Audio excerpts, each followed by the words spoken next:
All right. Episode 99 in 5, 4, 3, 2.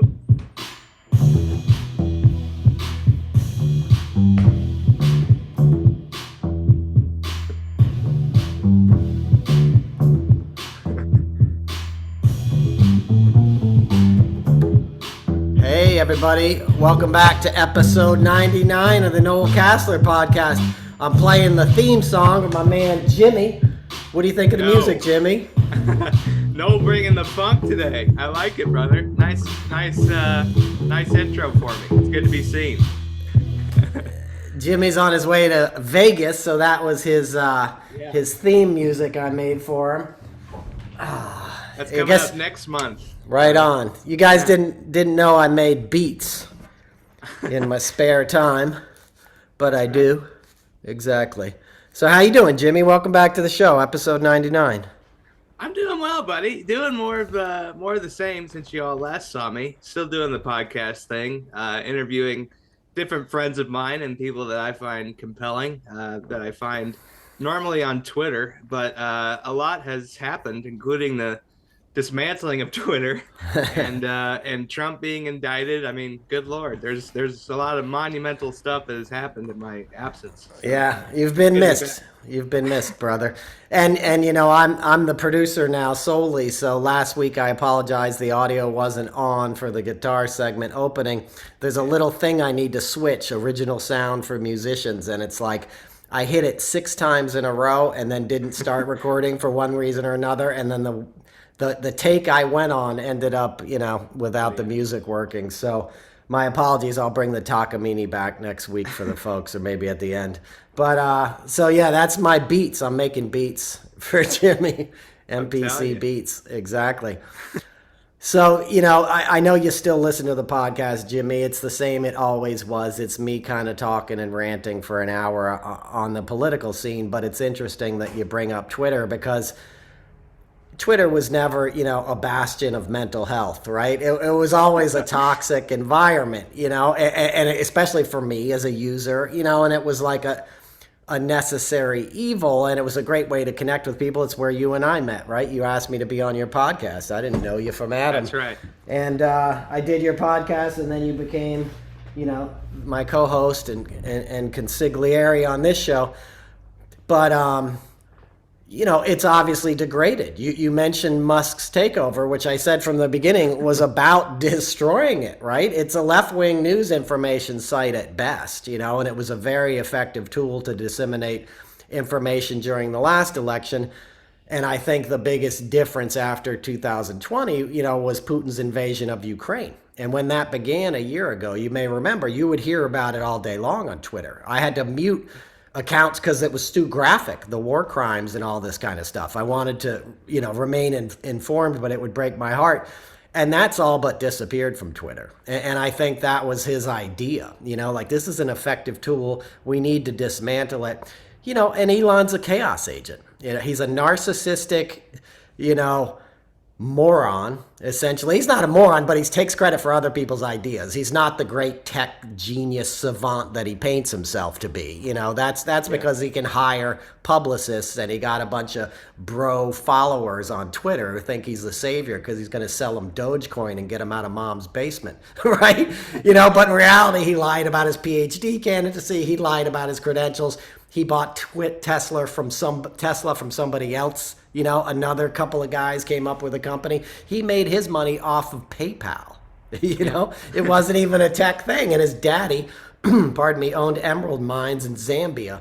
So, you know, he's a punk. He's like Trump. He's born on third base. I talked about it in my Substack this week. And guys like that, they don't even so much care about money, right? Because they lose more money than most people have.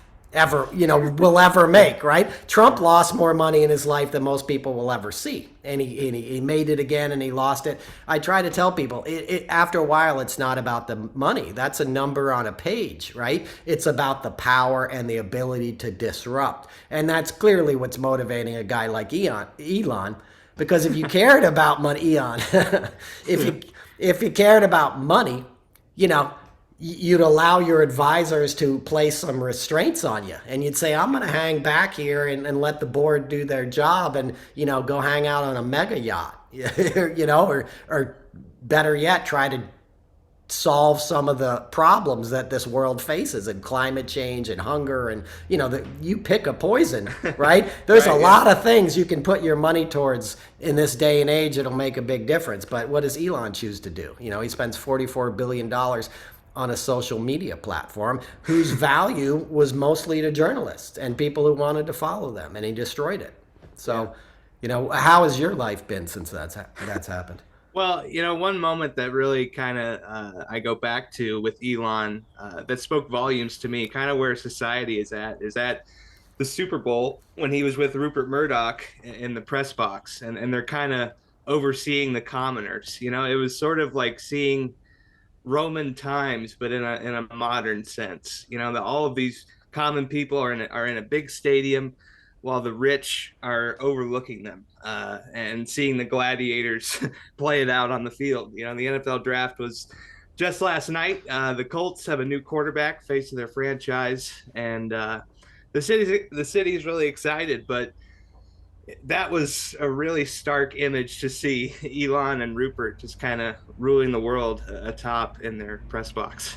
Absolutely. And he did the same thing at the World Cup, if you remember. He was there in Doha in a box with a bunch of like Emirates or whatever, a bunch of sheikhs, that have all the money in the world. I don't think MBS himself was there, but he flew over in a private jet. Same thing, to lord himself over the commoners, and they killed people to build that stadium. That thing never should have been there in the first place. But money talks, right? And the human capital gets ground up. And that's what Elon's about. Like, people are going to get hurt because of what he's doing on Twitter, taking away people's, the official verifications of government. Somebody just pretended to be a Sudanese general, or official from the Sudanese army over the weekend, and said that this, general had been assassinated when he hadn't, but they're in a war with Saudi Arabia right now. And Saudi Arabia loaned Elon the money to buy Twitter. So this stuff is all connected, right? The global sort of oligarchs want to protect, the free-flowing transfer of wealth on a global plane, right? Putin had all the money and corruption that happens in Russia gets funneled out of there, right? You can't enjoy it in Russia. You can have a dacha, and a place in Moscow, but it's not where you want to hang. You want to be in London, you want to be in the south of France, you want to be in Palm Beach and Miami and stuff, or New York City. Most of the high-end real estate in New York City is bought up by Russians now. And that's how Trump got his start, with selling condos for all cash through LLCs to crooked Russian guys that were fleeing there in the early 90s and late 80s. Even before the Soviet Union collapsed, the corruption was endemic. So the guys, in charge of all the aluminum and all the oil and all the different infrastructure stuff were the only ones that were making any money under communism, obviously, because they were corrupt, And when it finally failed, they were like, shit, we got to get the money out of here, And Trump was all too happy to help them. He was a stooge, He what, and I make that parallel because Elon's the same guy. He's not the kind of guy, or has the same personality, rather. He's not the kind of guy who's going to game this out and be like, wait a minute, if I take these people's money and I don't do the right thing, how's that going to affect my fellow Americans and their lives? Because this country's been good to Elon Musk. He wasn't born here, but SpaceX is subsidized by the federal government, even though it's destroying Boca Chica, which is one of the most unique sort of wetland areas in all the world and completely irreplaceable. And he just dumped, a bunch of debris and concrete and pieces of rocket all over the infrastructure, for miles. Just last Friday, and then tried to pretend it was a success, right? So, a guy like that doesn't care about the consequences of his own greed and his own hunger for power. And history, time and time again, is filled with characters like that. And it never works out well for the people. And the sooner they realize it, the better. The sooner you realize what's motivating these guys and find a way to sort of cut them off at the source. The problem is media gets into it, and I'll lump myself in with that. I can't not comment on it. I can't not sort of be on Twitter, even though I swore it off last week, and then he took everyone's blue checks away, and I was like, I gotta see this. I gotta see this, how this plays out, so I came back on and I got sucked in, right? Because it's an energy suck. It's about your anger. It's feeding off of your pain body, so to speak. I don't think, did you ever read Eckhart Tolle?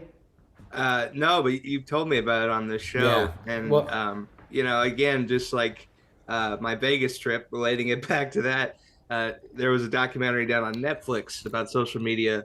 And one of the tactics they use, similar to a slot machine, when you pull it, when you refresh the page on Twitter, it's the same kind of addictive behavior.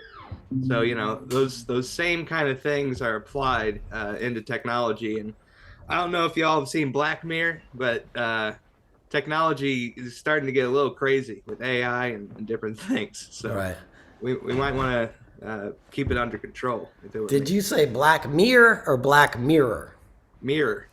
Mirror, like the thing you look in? Yeah. You put that Indiana on it. They're relating it to like looking in your phone. Right on. No, that's cool. Yeah. Who's in it? Is the guy from Breaking Bad in it? No, I believe it's like a British show that's produced, but it talks about like the dangers of technology, sort of similar to Twilight Zone, but having to do with modern technology. Right on. You should watch 100-Foot Wave. It's a documentary on HBO. They had one season and the second season just started. It's insane. It's these guys who surf 100-foot waves over in Nazaré, which is a part of Portugal, and it's like a fishing village, and it has this really unique underground shape to the ocean floor there. So these waves come barreling in across the Atlantic, and they just like get huge when they come into this village, and they get 100 feet.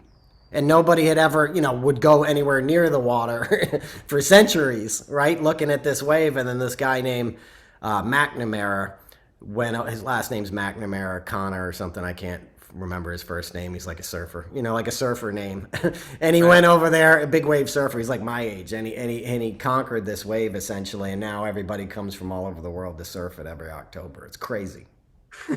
You know me, bro. Like I have a tough time keeping balance on flat land. so the idea of me surfing, probably not the best thing. Plus, like if it's 100 feet, is it similar to like a tsunami where it just drifts back and you're like, oh no, yeah, that's a tsunami, bro. 100-foot wave is like, if you were in a 6-foot wave, you'd be terrified, and so would I. The waves that I've talked to you about in the past in Nantucket and the Hamptons get some big surf sometimes, out of ditch plains. Nothing. I don't think most people even watch these shows sort of realize how big the wave is in relation to a human being. Like you see the guy on it, but I think unless you're there, you can't really realize. And I haven't been there in person, but I've spent a lot of time, in a lot of waves on the East Coast. And I'm not a surfer. I just go in there and body surf, boogie board. But I love the sport, so I want to go over there and check it out. But yeah, I did. By the way, I know that we talked about this, and I was naive enough to not watch it. I've been binging Better Call Saul. Man, it's awesome. It's the best show ever made. Yeah, it's really good. It's the best show ever made. Fills in some gaps on Breaking Bad too, where you understand that a little more. Absolutely. And I think it's even better than Breaking Bad ultimately, and I love Breaking Bad. Like Skinny Pete is my all-time favorite character. That was one of his buddies who always wore the ski cap. And they had the episode when they're in the Sam Ash getting the like road cases to like bring the meth equipment, remember? And he starts playing like classical piano, like I thought that was one of the most sublime, cool things I'd ever seen. Mrs. Maisel's another great show. It's about to have another season if you've never seen that. Oh, yeah. I'll have to binge that. Jane Lynch. Jane Lynch eats up that show. She has a character that's one of the funniest things I've ever seen. Sophie Lennon is the name of the character. And just relating it back to Better Call Saul, Bob Odenkirk, who wrote the salesman skit for Chris Farley, like, to see him act, I mean, he's a really great actor, really powerful actor. And Chuck, his brother, who had the, he was allergic to electricity. Michael McKean, a legend, an absolute legend. Right. Jane Lynch again. If you've seen all the like Mighty Wind and all that kind of stuff, right? That you haven't.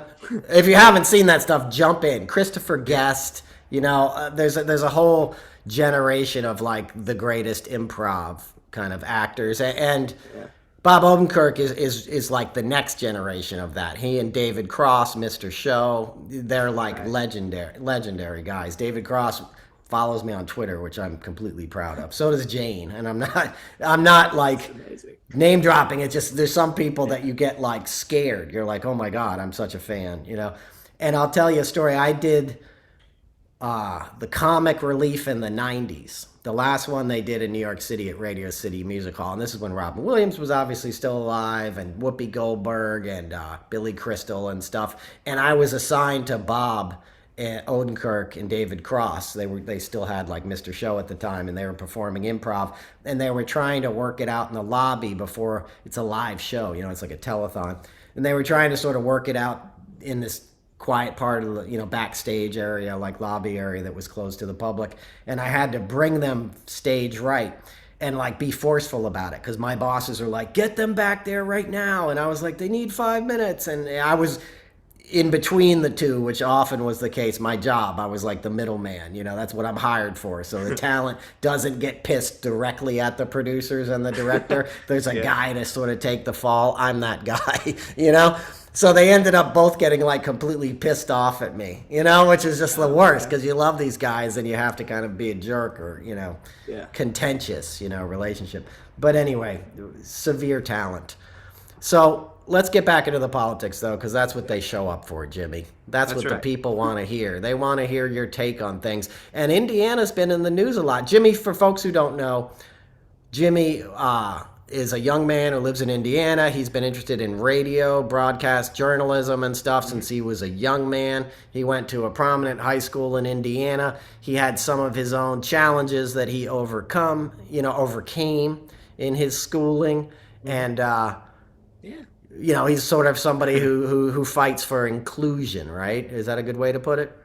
Yeah, I try to bring together everybody, young and old, different creeds of all different kinds. I grew up with cerebral palsy, and my dad was a entertainer in Indianapolis for years, singer and musician, and my mom also a published author. So I was born to pursue some kind of art at the end of the day, and then have been involved with radio and TV now for over 10 years, going back to high school. So I've had a better career than most people get.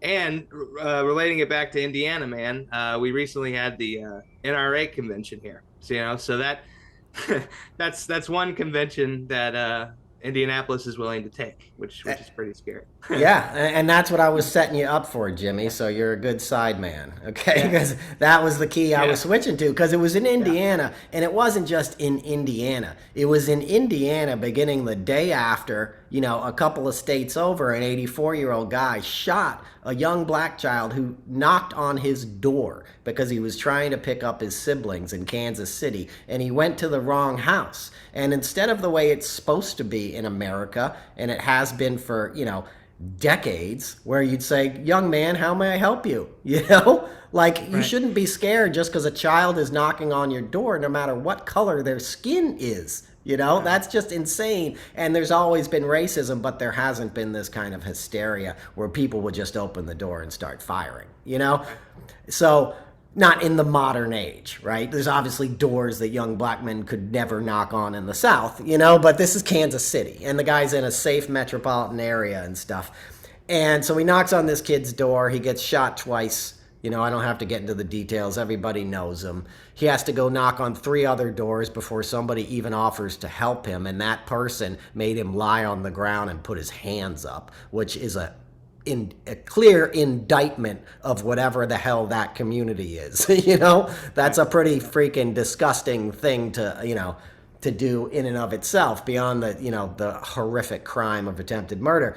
So this all happens, and then the next morning, this happens on a Thursday, the NRA convention starts on a Friday, and your boy Mike Pence is there, talking smack about the January 6th committee, and ginning up the crowd of idiots who are walking around the convention floor, because they got a sales floor there, right? And I'm sure you saw the pictures of little kids picking up guns, little white children, right? You didn't see any black kids picking up the guns, right? They don't welcome that there. But little white kids pointing guns at photographers. What's the first thing you learn about a gun? Yeah, don't point at other people. Yeah, you don't point it at anybody, anywhere. This is the place that's supposed to be the National Rifle Association, which started out as a hunting advocacy and sportsmanship. Rifleman, American Rifleman used to be their, magazine. It ostensibly was about gun safety. It was always pretty fascist. And my uncle, Chris Casler, made their corporate films in the 80s, and he made one with Charlton Heston when he became president and gave me a lifetime membership to the NRA. And my lesbian liberal mom lost her shit when American Riflemen would show up at our apartment mailbox every month, and I had an orange NRA cap. And obviously I was never into the NRA, but my point is I remember it back then, and we're talking, early 80s. And I was a Boy Scout too, and you would go to like archery and rifle practice and stuff like that. There was some sort of like pretense that this was about, the American West and sportsmanship and, and that's gone. These guys are selling assault rifles. 25% of all weapons sold in the United States right now are AR-15 type, weapons. Things that were designed for the jungles of Southeast Asia because they could cut through a bunch of thick brush and still completely destroy a human body. That's what it was designed for, to kill the most people in the easiest, shortest amount of time. That's literally what the gun was designed for. And they're selling them. There's 25% of the sales of these guns are now AR-15s. Before the, assault rifle ban, the original one that Clinton signed into law, it was like 1.3%. Okay, so you got to think how staggering that is, and you got to think of the fact that there's already 400 million of these guns. So what's going to happen in 20 years? How many more old men who are going to shoot first and ask questions later are there going to be of my generation, right, who's 52, and a bunch of the Gen Xer dudes like me turned out to be total racists. All the guys I went to high school with, that parents were into Reagans and stuff, most of those guys became MAGA. They don't like to think of themselves that way, but they never escaped the suburban mentality of sort of white resentment, aggrievement that was so prominent in the working and middle class. And especially like the dudes who never left their hometown. And you're in a state that's like your hometown, right? Like Indiana's that's what Indiana is. Even if you go to Indianapolis, it's not some metropolis, it's the whitest place on earth. They got a Weber restaurant, you know what I mean? Yeah, like, totally. Like every kind of bread is white bread, They don't even have French bread in Indianapolis, right? Well, I already mentioned, man, that the NFL draft was last night, and the quarterback that we drafted has already resented this nickname, and he wants it to change. But the NFL draft was held in Kansas City, of all places, last night, and with the 4th overall pick, the Colts took Anthony Richardson. He played college football at the University of Florida, and wore number 15 because it was Tim Tebow's number. Oh my God. His nickname is AR-15. Oh, no. Really? And yeah, it has been for the past couple of seasons while he's down in Florida. So, to have that correlation draw back to the convention in Indianapolis. Plus, when I was your producer during that first year stretch, there was a mass shooting at FedEx, big corporation building. Right. A guy just started unloading on people that were working a shift. People forget about mass shootings because they happen so frequently, and that's we become numb to them. I didn't do this podcast for 3 weeks because the Nashville shooting happened the day I was going to do another one, and I was like, I can't do it. I don't want to rant at people, or start crying. For other listeners, Jimmy and I both cry on this podcast a lot, and I'll probably make him cry before the end of the show in a good way, right? We have the best bromance ever. Exactly. But, I would cry because it's just, all of these mass shootings are horrific, but obviously the ones that are babies in classrooms, and I'm 20 minutes from Sandy Hook as the crow flies and haven't gotten over that. And then you had Uvalde. We're coming up on the year anniversary of that. And then you had this Nashville Covenant School thing. And, this young baby ran to pull the fire alarm and was killed. one of the first victims of his shooting was a girl, a little girl who went to pull the fire alarm to warn her fellow classmates, to warn the other people in the school. I mean, if that doesn't break your heart, along with the picture, did you see the girl in the school bus, that famous photo that everybody saw? Yeah. Yeah. You know, images like that, I was on my ass for 3 weeks. You know, I just can't. And they happened in rapid succession, right? You had the Louisville shooting the following week. You know, people get numb to it. You had a Sweet 16 party in New Orleans or something. So the fact that one of the two political parties is still kissing ass at the NRA, right? Trump and DeSantis both spoke there, right? Yeah. It's a must stop. I don't think I can completely remember exactly if DeSantis spoke there, but I'm pretty sure he did. You know, I know Trump did. Right. You know, DeSantis, a guy who spoke in Israel last night, and they finally called him in Jerusalem, and they called him on torturing Guantanamo Bay people, which, you know, I was telling you about like 2 years ago on this show when he was a Navy JAG. He was the guy, you know, who told him to force feed these inmates who were on a hunger strike. And one of the guys remembers seeing DeSantis laugh.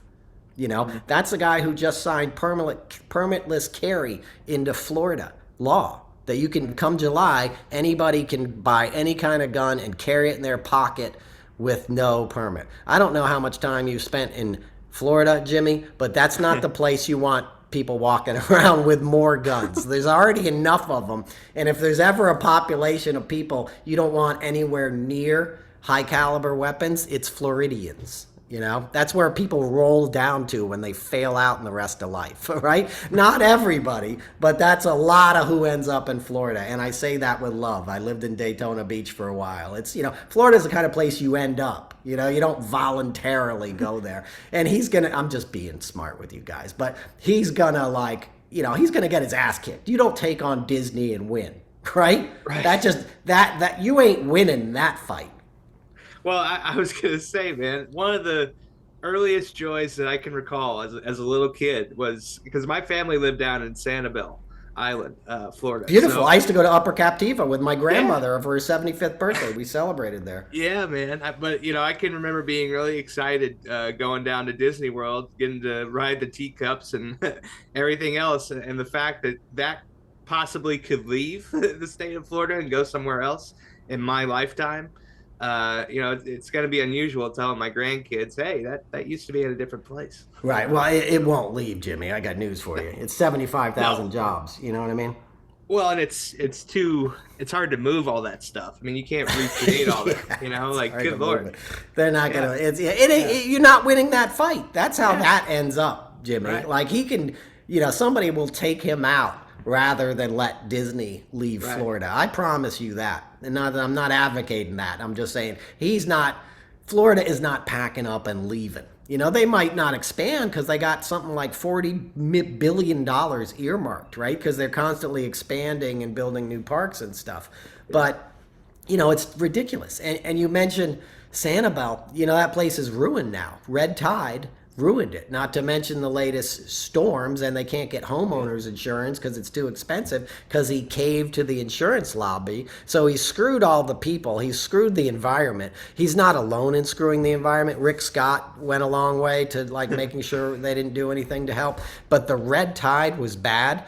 Now they have a blob that's twice the size of the United States. And it's heading right to Florida's west coast this summer. It's going to hit in July.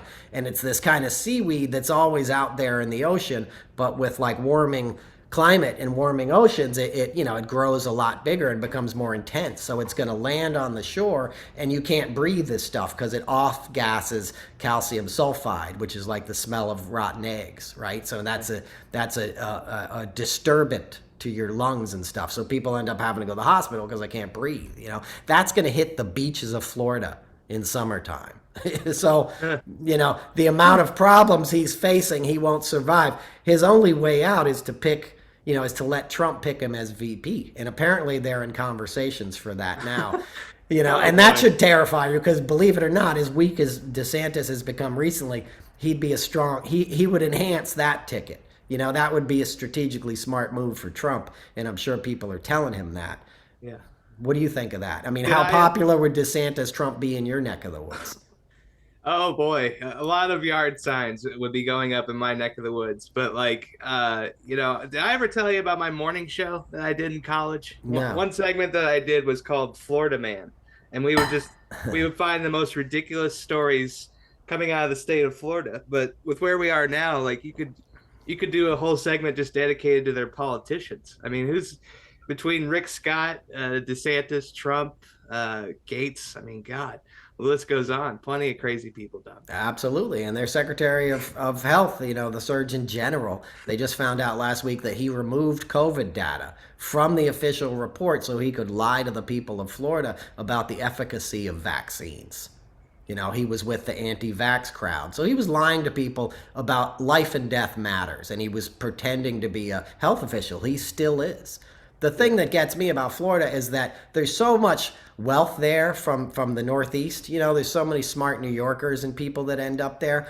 I wished that some of them had, gotten together and said, we're taking this dude out. We got the money to start a PAC or something that's going to like shine a light on this guy and who he is. And instead they let it fester. In my experience, they're kind of like, hey, the tax breaks are good. I got mine. I got the big mansion in Palm Beach or whatever. Like, why am I going to get into this fight? Meanwhile, the guy's got literal Nazis showing up at his rallies. And he's getting invited to speak in Jerusalem because Israel is so right-wing now, has a right-wing crook, Netanyahu as a president. And, thankfully, Israel ain't playing that, right? That's a very well-educated, very sort of, democracy, anti-fascism oriented people, notwithstanding what's going on, obviously, with Palestine and stuff. That's a whole different argument. We can't get into it there. And there's a lot of wrong on the Israeli side in terms of how the Palestinians are treated, obviously, but the people are taken to the streets and they're not standing for this Netanyahu BS. It looks like he's going to get away with it anyway, because there's not a whole lot they can do. We'll see how it plays out. He kicked the ball down the field a little bit, so he bought himself some time. But essentially, he's trying to take over the judiciary, because he's being indicted, because he's a criminal, and they're investigating him. And that's what we see here, right? That's what SCOTUS is. It just broke this morning that during Kavanaugh's confirmation, they got credible evidence, or not credible evidence, right? They had credible evidence that he had assaulted another woman at Yale at a party, whipped out his Peter and, put it in her face or something like that, right? And that was the thing that sort of, if you remember, that stopped the hearing, which was kind of going along not smoothly because you had Dr. Christine Blasey Ford, who I completely believed, and I think anybody who listens to this show believed she was obviously telling the truth. Then you had these other women come forward, and they were like, all right, stop the hearing. We're going to investigate this further. Right? And that was the weekend I tweeted about it this morning, that Jeff Flake came up with his Democratic counterpart on the judiciary, and they spoke at the Global Citizens Festival and like, we're going to get to the bottom of this, I promise you. And he got a big ovation. And meanwhile, I was backstage like, BS. This is just show. This is an okey doke, as they call it, right? He's just trying to pretend like they're doing something about it. And sure enough, he went back to D.C. and they voted to confirm Kavanaugh, right? But it turns out that the sort of like evidence, or excuse that Chuck Grassley, was the chairman, tried to use in the confirmation, he got a letter from a dude who worked for Leonard Leo at the Federalist Society that said, I was at Yale at the same time, and it was this other dude who was known for flashing people in public, right? That other dude wasn't even in Yale at the time. He was still in high school. And he spoke to The Guardian and said it was complete BS. But it was good enough to put in the file, put in the SCOTUS file for Brett Kavanaugh. And now he's got a lifetime appointment. An obvious alcoholic. And I'm not judging. I'm a recovering alcoholic myself, as you know. But a guy who's obviously still in the cups, as we say, with a gambling addiction, with rage issues, just how he behaved at the confirmation. It's like, you're not a judge. A judge is somebody you want unflappable. You want him measured. You want him like, hey, I'm bringing my intellect and knowledge of the law into this situation, not my own personal ego and aggrievement and emotions, right?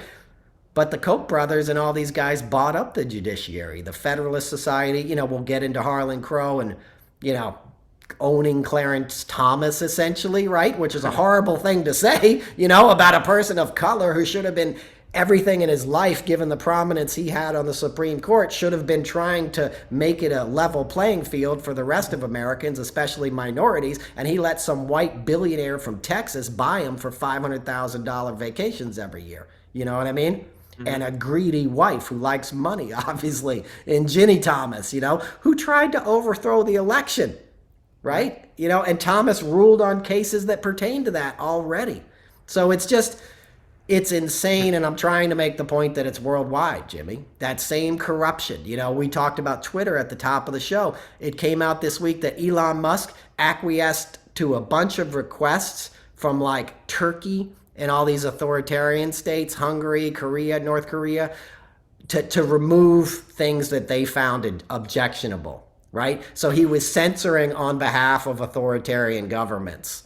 Twitter, you know, changing the narrative, which is what I said he was doing for Putin, right? And Ukraine. He's trying to like help them control how and where we get our information, and for people to not know what the truth is. You combine that with a corrupt judiciary, right, like SCOTUS, that's owned. Chief Justice Roberts this week, in response to Dick Durbin saying we need to bring you guys before Congress or Senate and figure out what the hell's going on here, he said, no, we're not going to be accountable. We're not going to show up and talk to you. We don't have to. You know what I mean?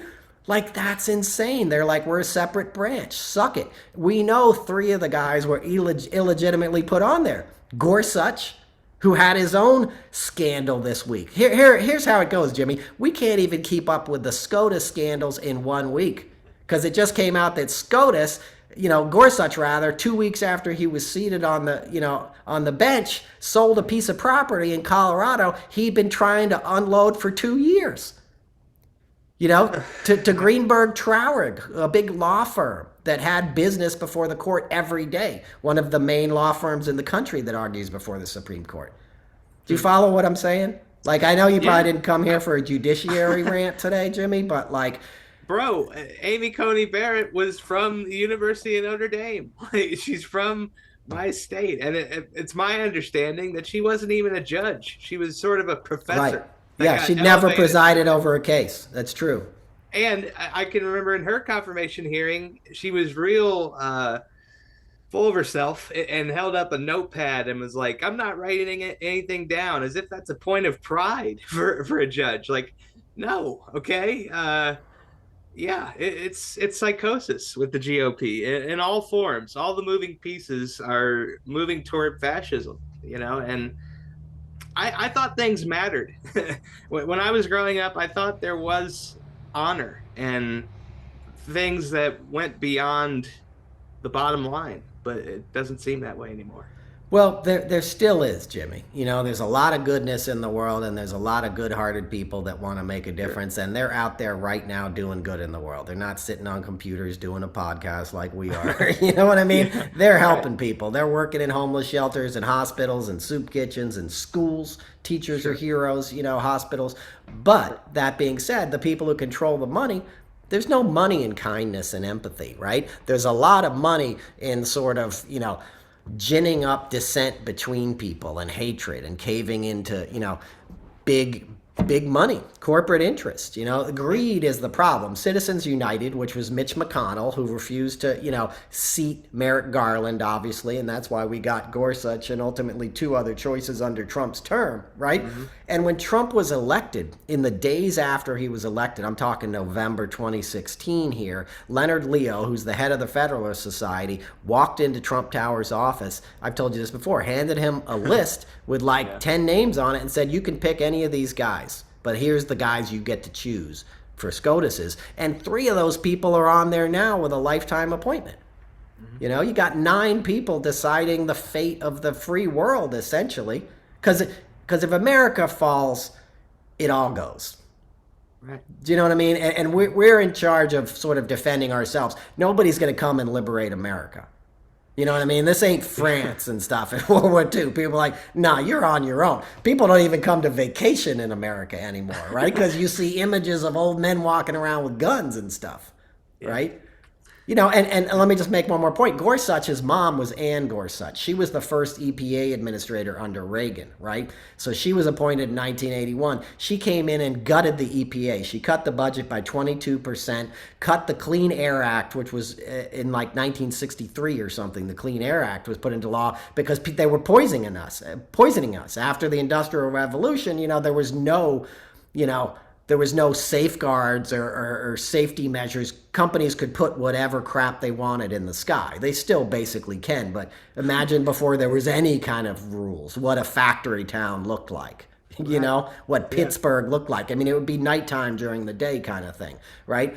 So the Clean Air Act was the first major environmental legislation in the modern era in the United States. She came in and gutted the thing.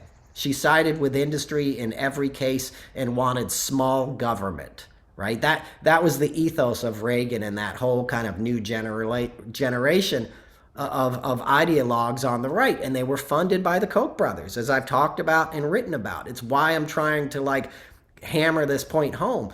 Carter scared the hell out of them because Carter was like, clean energy, solar power, we got to do something about this. And basically, the oil and gas industry was like, this cannot catch on. We cannot have these guys work, have these guys get their way because it's going to put us out of business, right? So they found a cowboy, who sounded good to middle America, and he had a bunch of racist stuff in his campaign speeches, and he went to places like Indiana and talked like a good old American who was going to bring it back to how it was, and then he got elected, and he sat in the White House and ate jelly beans while all these other cretins that were hired by big business gutted our government. And that's what you're seeing the results of in your lifetime, Jimmy. Okay, because the myths were still there. You still stood up and pledged allegiance to the flag, and they still told you America was the greatest nation on earth in school every day and stuff.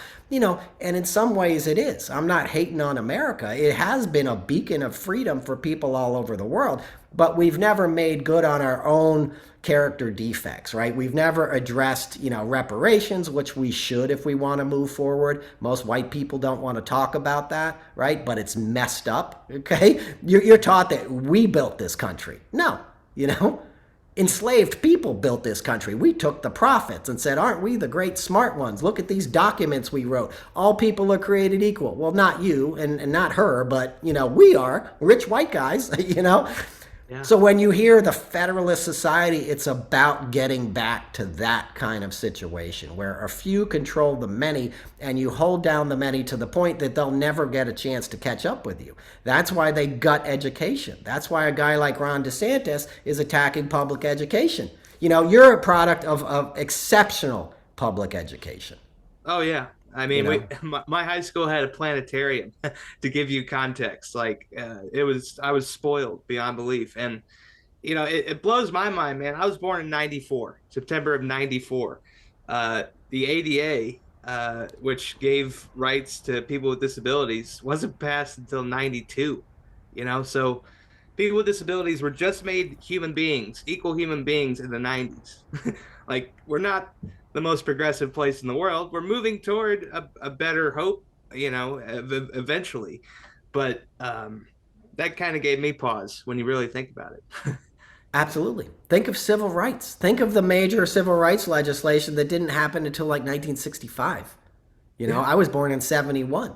You're talking 6 years before I was born, and it was never enacted in my lifetime. And then it finally started to get enacted. And back to the point of Carter, Carter was president during a time where there was a lot of fallout from the tumult of the 60s, right? The riots, in neighborhoods that burned down after the assassinations of Dr. King and two Kennedys and the war in Vietnam and all this stuff had just kind of roiled America, that it was a little burnt out. Cities were like New York was just in a really bad way, and the federal government, Ford told New York to screw off when we asked for money. They're just like, screw you. So it became, they turned their backs on the communities that should have been infused with cash and social services and help, right? Our country did. Nixon did. Ford did.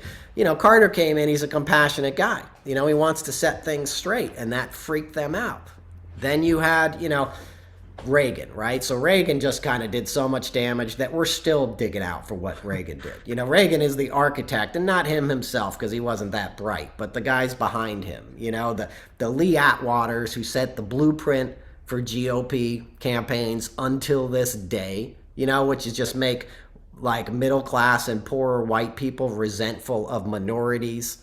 You know, like make them think that's their enemy. It's not your enemy. It's the guy in the boardroom that's your enemy. It's the corporate raider. You know, it's the guy who's buying judges and buying circuit court judges in your town and district judges. You know, that's your enemy. That's who's keeping you down on behalf of big business, right? But the jingoism and iconography that appeals to that demographic is psychologically very powerful. And that sort of, you know, reached its apex under Reagan. And then, you know, Bush was able to skate with it for a minute, but he was sort of like such a CIA corrupt guy, you know, and Iran-Contra and all this kind of stuff folded on him and the economy had been tanking for a while. Then you had Clinton, you know, who bumped it back up again. And we went into a period of prosperity, but Clinton was also, you know, too strategic in his own ambitions besides his other obvious foibles, right? He was too much like, I want to be seen as a centrist. I'll sign a crime bill that, you know, incarcerated a generation of young black men, you know, and further punished and destroyed communities because he wanted to appeal to people in your district because he was doing well politically. He should have had the guts to say, no, this isn't the way we're going to do it. You know, but imagine if he wasn't taken down by the same corrupt Republicans, right? Ken Starr, who investigated him, you know, for what he did, you know, with an intern in the White House, which was wrong any way you look at it. You know, it was not a good thing that I'm defending in any way, but, you know, with certain hypocrisy, you know, for Ken Starr to do that, who later was in his own scandal at Baylor University. You know, he sided with rapist football players who were attacking women and stuff. So, you know, none of this, my point being, none of this stuff is done out of some sense of morality. That's what they pretend it to be. It's just a quest for power, you know? Yeah. And then, so then you had Bush, who was like the ultimate Bush W. Bush, right? Who was run by Dick Cheney. So it was the ultimate dark arts presidency, and nobody knew what was going on because then you had 9/11, and so everybody was like, yeah, attack them, you know, just kill people, you know, like nobody, you know, not nobody, like a lot of people protested against invading Iraq, including myself, you know, who almost got trampled by a horse in New York City. And none of that stuff made the news because the mainstream media was like, we're not even playing this. You know, Giuliani is man of the year. We're going to war. Like that was the ethos among corporate media America, period. Right. And we went to war and it was obviously a mistake. And at the same time we were at war, Wall Street was selling these mortgages to people who couldn't afford them. And all of a sudden they were buying these houses and were underwater and it was a bubble. And a lot of bros were making cash out of it for a minute, you know, and then it all collapsed. Right. And then comes in Obama. You know, and when I worked like with a set of problems on his plate that most people would run away from, you know, I couldn't even understand why he wanted to be president. America was in such bad shape. And I kind of like, I was into yoga in 2008. I was touring or, you know, working a lot of shows and stuff. And I knew kind of Obama was going to win, President Obama. So I sort of stayed out of the political fray in those years. You know, it was before social media got really big.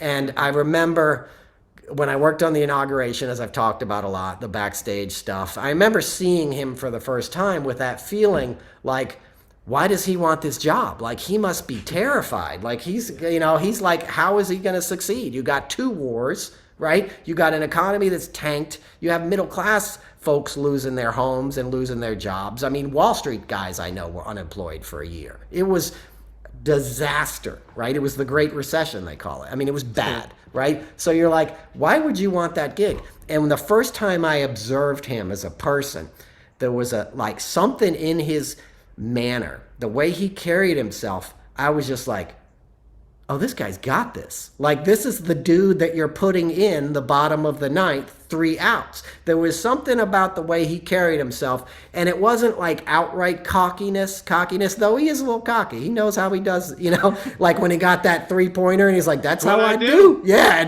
I love that about him because he's a skilled, talented guy, and he does that with humility and fun. He can also sing. He's a great singer. He can crack on jokes. I love President Obama. I love the guy. He's a cool cat. I love him. But anyway, when I saw, and I was more or less unfamiliar with him. Obviously, I voted for him and followed his campaign and stuff, but I met the guy until a couple days before the inauguration, that big concert on the Mall. And I observed him, and I was just like, oh, this guy's got it. Like, that's the guy you want to put in right now because he's not scared, and he's obviously supremely competent. Like, he seemed like the man who was like, able to, right, arise in the moment. Like, and we were basically a nation that was shell-shocked and terrified at that point. We needed leadership. We needed somebody to stand up, and carry our highest values forward. And he was a great example of doing that, a wonderful example. And he went in and did it, and it pissed off conservative America to no end. And they said before he even took Congress, took office, Mitch McConnell in the Senate was like, my job is going to be blocking everything he does. They didn't give him a chance. They said he's a black guy. We're not going to help him at all.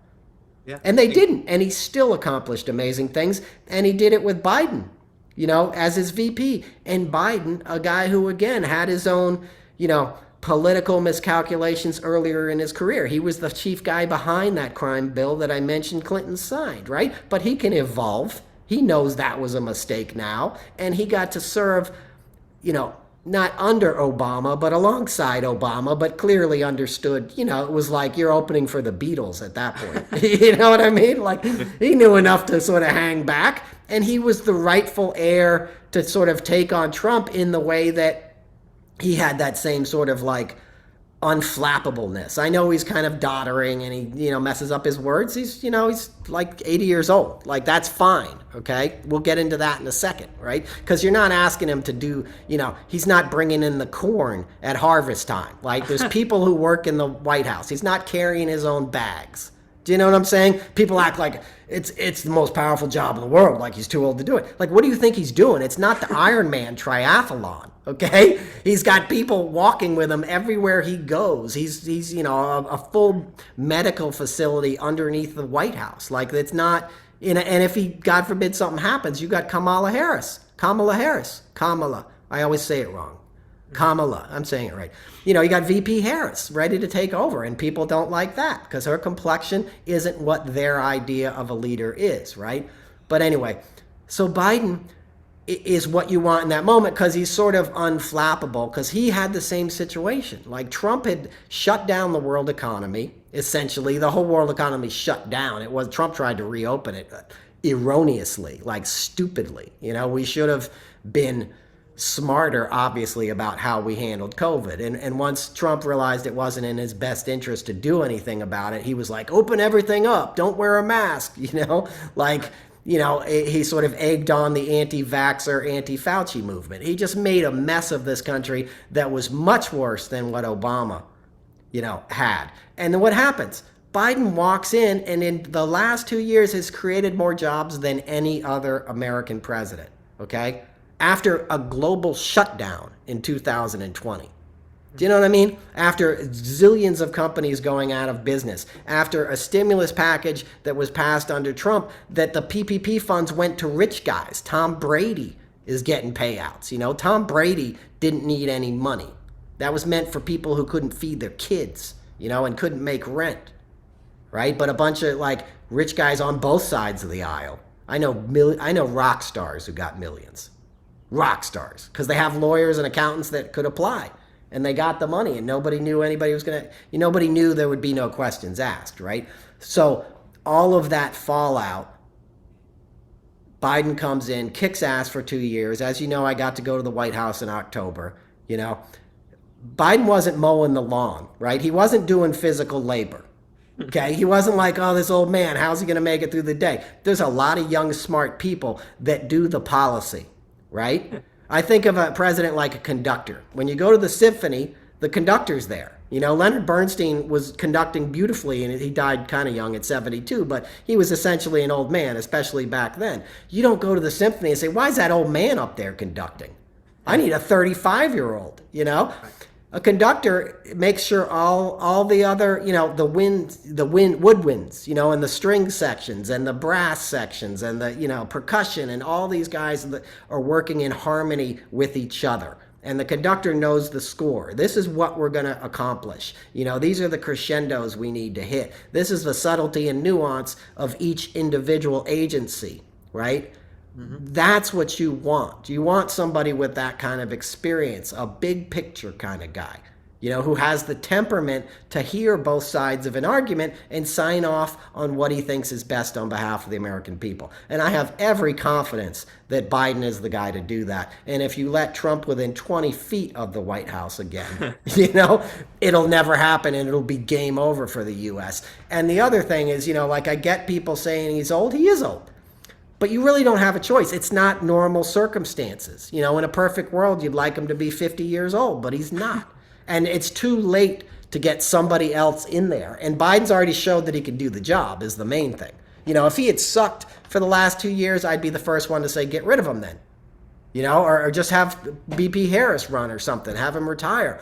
But he's not sucking. He's kicking ass. He's made some missteps. I hope he backtracks on the climate change stuff, on opening up Willow Project. And, you know, I've run afoul of some stuff, but I'm smart enough to realize I'm not going to let, you know, perfection be the enemy of the good. That's not saying I'm willing to sacrifice any part of the environment, but I know there's smart people that care deeply about the environment in the White House, just as I know there's people that really understand there's no true recovery in America economically if it's not equitable. And I sat there for a day, and they told me how these funds that were in, like, the Inflation Reduction Act, for example, the funds that were available to these other states, they had provisions like, if you don't hire minority laborers, you know, and construction workers, you don't get the funding for that new bridge, right? So they were smart enough to see the big picture and put in fail safes and stopgaps that good old boys couldn't just take the largest from the federal government. You know, they're going to claim it came from them anyway, which is the hobby of GOP guys, talking about all the money they brought into their state that they voted against when they were in Congress or the Senate, right? But so he knew that was going to happen, but he was politically savvy enough to know it wasn't just going to go to the good old boys alone. Do you know what I'm saying? That you were going to have to hire minorities and make sure all boats rise. And I've never seen an administration in my lifetime that was more aware of that, you know, that really was, you know, concerned with all of Americans and inclusion and all this kind of stuff. You know, most of my life, politicians are like, what do I need the LGBTQ community for? You know, they don't vote for me. What do I need this or that? There's none of that, you know, with Biden. And when I went to the White House, the first kid who showed up was hip looking as hell. Dude had on vinyl heels, man, like 70s go-go boots, right? Why? He looked like, because that's what he was dressed like. He looked like Representative Pearson from Tennessee. Had a big fro, nice suit on, sharp shoes. I was like, oh, it is on. You know what I mean? In a good way. I was like, this was the kid who greeted me at the visitors tower. I was like, oh, somebody's hip. Somebody's hip in that house. Do you know what I mean? Somebody's not cookie cutter. You know, Trump was hiring chicks from Ole Miss, little blonde girls, because that's what, it's true. That's what his Ivanka likes, and she knows his dad likes. So her assistant went to Ole Miss and brought in like a lot of her friends to work there. And then her dad got appointed to be the prosecutor in their town in like Oxford, Mississippi or something. That was sort of my job with the Colts during my internship there. I was a liaison for the media. So I would be the first person you would see if you were on the sideline doing a game. And, you know, it was a great time being able to wear a tie on the sideline and network with everybody from the different stations. But, you know, one thing that I can recall about Obama, he became president when I was a freshman in high school. And he was the first president in my lifetime that would say, like, I need help here. You know, I'm not knowledgeable in this area. And then he would appoint somebody that was and let them handle it. Like, there's no shame in admitting your faults. You know, like, you have to, admit your weaknesses so that we can extenuate the strengths. That's kind of my attitude when it comes to my disability too. Good for you, man. It's about delegation, right? I was talking about big wave surfing at the top of the show, right? You don't surf a big wave without a team, okay? Noel is not paddling out there by himself, right? A guy's bringing you in a jet ski, and a spotter is on land saying there's a set coming in, the middle wave is doable, right? And then a guy gets you into position, tows you in, you let go, you surf the wave for a while, then you bail out, and he comes and picks you up so you don't get pounded by the next wave that comes in. That takes a team. Big wave surfing takes a team. We're big wave surfing as a country right now, right? Because it's all on the line. We don't survive another wipeout, right? Yeah. Right? A big 100-pound wave called authoritarianism is about to crash on the beaches. We need a dude who knows how to ride it and pick a good team to make sure everybody's safe and everybody survives. Biden's your man on that. That's a good place to stop right now. But let's ask Jimmy what he's going to do in Vegas. I'm worried about Vegas. Jimmy, what about you guys? Well, we're staying at Caesars. So, Steve Aoki is supposed to be there. Garth Brooks is supposed to be there while we're here on the weekend. So nice. There's going to be some live music. A lot of bad decisions will probably be made during that time, but it'll be fun. I've never been to Vegas before, so. That's going to be crazy. Garth Brooks is a good guy. I've worked with him on a lot of shows. He's a very sweet guy. He was at that Obama show I was just talking to you about. Really? That. Yeah, he played that day. And he came up to me and he goes, "How's your girl?" And I was like, okay. He goes, how old is she now? I said, like 34. He goes, "Oh, I meant like your kid. I thought you had a kid." I was like, no. Like he mistook me for somebody else, but I hadn't seen him since the 90s when I did a show with him when he was an alternate character. Do you remember when he was like an Australian rock star? No, I was born in the 90s, so I was probably too young. Yeah. He was that one.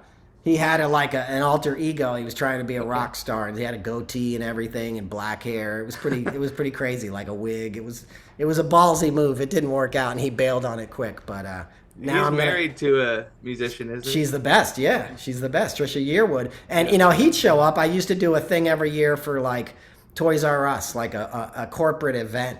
And for charity and stuff. And he, one time, was the guest, the musical artist, so was Trisha. And they flew in their private jet from Oklahoma, where they lived at the time, on their own dime to do this. And then flew back so they could be there for their kids when they woke up in the morning, Huh. Wow. So he's a solid dude. He's a solid dude. Hang out 1 second.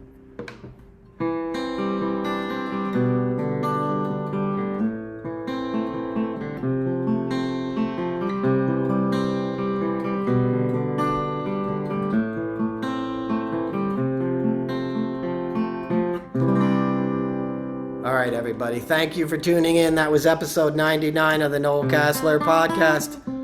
I had to bring out this guitar again because the sound didn't work last week. This is a 98 Takamine, Jimmy.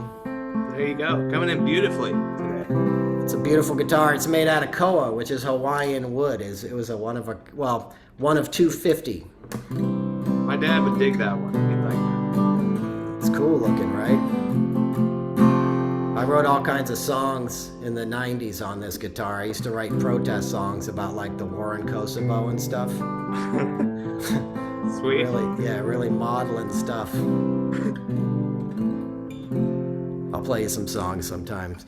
Anyway, so thanks for listening, folks. It's good to see Jimmy again, isn't it? Everybody say hi and bye to Jimmy. Hopefully he makes it back from Vegas okay. Maybe you'll become like a card shark or something, dude. Yeah, maybe Las Vegas is where my destiny is, so we'll find that out. I like Las Vegas, man. I've always dug Vegas. I've been there a lot on shows and stuff, obviously. It's a fun town. I'm a food guy. I'm going to be looking forward to the buffets. That's where I'm going to be hanging out. So there's a lot of buffets. I'll tell you what, the first time I went out there on a gig, I was doing the Latin Grammys, and I'd never been to a casino buffet before. And I was like, you mean it's all you can eat king crab legs? And I ate like 5 plates of them, and I turned red. I turned bright red and had an allergic reaction, There you go. Well, so All in good fun. Right on. Well, have fun, Jimmy. It's good to see you again, brother. Hang in there. I know it's tough times, with the world and stuff, but you're born to enjoy yourself, and every moment has everything you need in it. So whenever your head gets too caught up in the news and the down stuff, just breathe, man. Just check in with yourself. Everything you need is already inside you. You just got to access it, dude. Do you know what I'm saying? Yeah. And once you help others, the less you worry about yourself. So. Bingo, man. Just go out and be nice and kind to anybody or anything you see, and you'll never go wrong, dude. So thanks for listening, everybody. Episode 99 is in the books. Noel Casler podcast. You can find me online. Check out my Substack. Jimmy's got his own show. It's called JBK On Air. Where can they find you, Jimmy? At JBK On Air on all social media pages. And from there, you can get my link tree. All the stuff right there. There you go. So Media Mogul. JKLL. Ladies love Jimmy Kennedy. All right, brother. I'll see you next time or whenever we do this again, all right? Let's do it. All right, man. Take care. All right, brother. Bye.